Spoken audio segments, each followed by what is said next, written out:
afternoon and welcome to NTV News. I am Siksha Sharma. We take a look into the headlines first.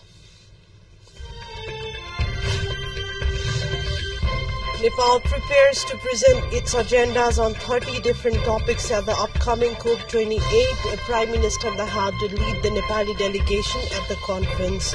Relief workers face geographical remoteness in quake-affected areas. Locals in Jajakot get aid 6 days after the quake. Israel to begin daily 4-hour military pauses in Gaza to allow passage of aid, US says. Israel rules out ceasefire, sting defeats earlier.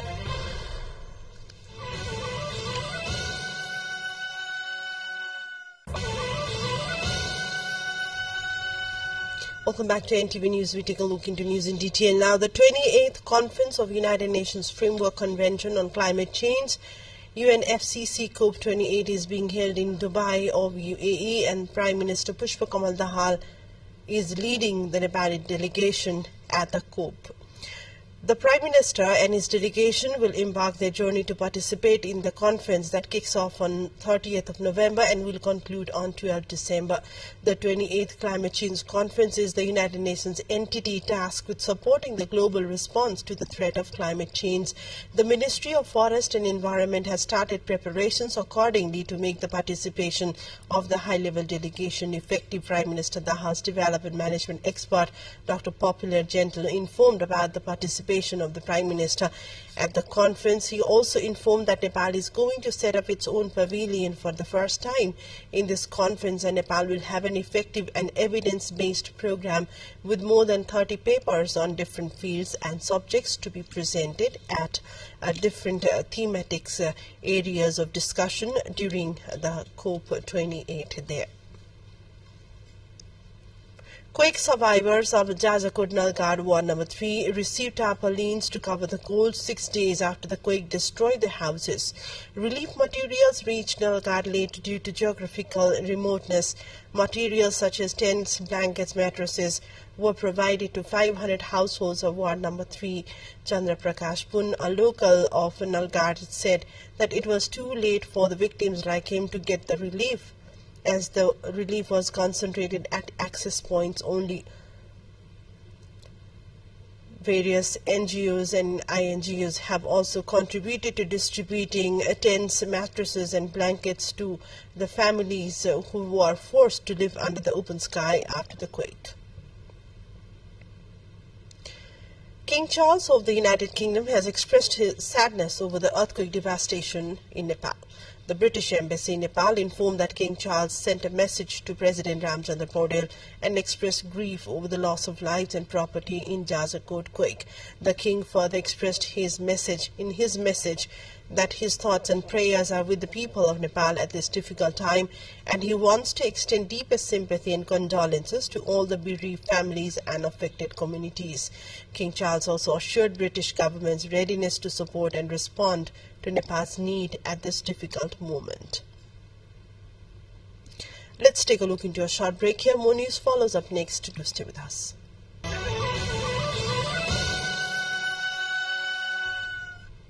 Welcome back to NTV News, taking a look into more developments. Today marks the 109th birth anniversary of Ganesh Man Singh, the Supreme Commander of the People's Movement for the Restoration of Democracy of 1990. And the day is being commemorated today by organizing various programs all across the country. Singh, an epitome of audacity and sacrifice in Nepali politics, was revered as a center of integrity by all. Meanwhile, leader of Nepali Congress, Prakash Man Singh, expressed that the ruling party coalition is made for the protection of democratic constitution of Nepal, and the coalition between parties, the current coalition, will continue. Speaking at the program organized at Shobha Bhagwati of Kathmandu on the occasion of 109th birth anniversary of Ganesh Man Singh, leader Prakash Man Singh, who is the son of late Singh, said the country is heading toward in accordance with party's consensus.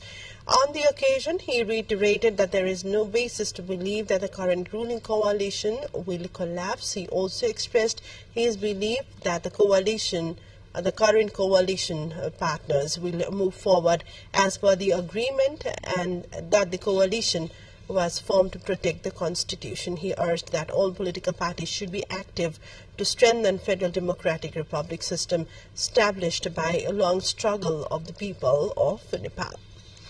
The entrance of under construction of a 900 megawatt ntvithari hydropower project in Sankhwasaba has been finally opened after 70 days. The entrance of hydropower project has been opened after signing agreement of providing compensation amount to the locals residing nearby the construction area.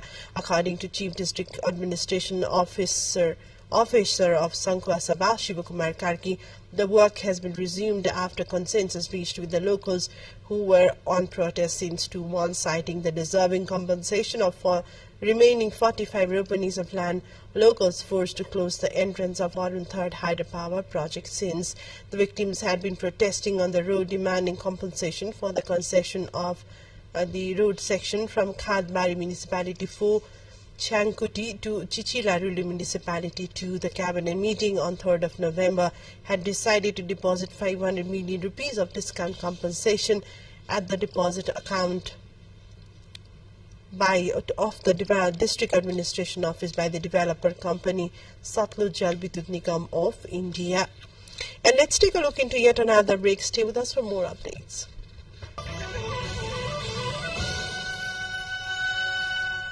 Welcome back to NTV News. Taking a look into further updates, the White House said on Thursday that Israel had agreed to move forward with daily 4-hour pauses of military operations in areas of northern Gaza. The move appeared to formalize a pattern of halting the violence to allow humanitarian aid to flow into the enclave and to allow civilians to flee away from the fighting. For the past several days, Israel has paused violence for hours-long windows where it allows civilians to evacuate south. Israeli Prime Minister Benjamin Netanyahu insisted in a statement that there would be no ceasefire without the release of hostages held by Hamas. John Kirby, the National Security Council spokesman, cast the agreement to allow 4-hour pauses as a positive first step in easing the humanitarian crisis in Gaza. He said Israel would announce the timing of the pauses 3 hours beforehand. Speaking shortly after at Joint Base Andrews, President Joe Biden said he had pressured Netanyahu to agree to significantly longer pauses in the violence, including during a phone call on Monday. Australia has offered refuge to citizens of Tuvalu because of the impacts of climate change in a landmark pact. Tuvalu, a series of low-lying atolls in the Pacific, is among the nation's most at risk from rising seas. It is home to 11,200 people and has repeatedly called for greater action to combat climate change. Australian Prime Minister Anthony Albanese on Friday said it was a groundbreaking agreement. Along with setting up a new migration pathway for residents of the country, the agreement also commits to providing assistance to the nation on climate action and security. A quick look into the highlights of what's coming up next.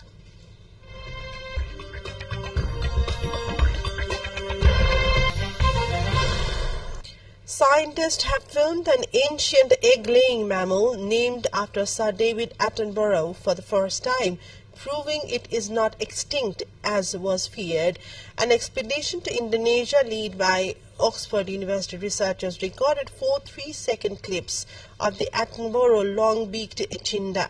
Spiky, furry, and with a beak, echindas have been called living fossils. They are thought to have emerged about 200 million years ago when dinosaurs roamed the earth. Until now, the only evidence that this particular species existed was a decades-old museum.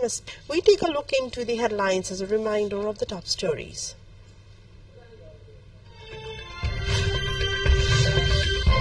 Nepal prepares to present its agendas on 30 different topics at the upcoming COP28. Prime Minister represent Nepal at the conference. Relief workers face geographical remoteness in quake-affected areas. Locals in Nalgarh of Jajakot get aid 6 days after the quake. Israel to begin daily 4-hour military pauses in Gaza to allow passage of aid. US says Israel rules out ceasefire. And Afghanistan and South Africa go head-to-head in a clash at the Narendra Modi Stadium in Ahmedabad today. Both teams seeking a win after facing contrasting defeats earlier.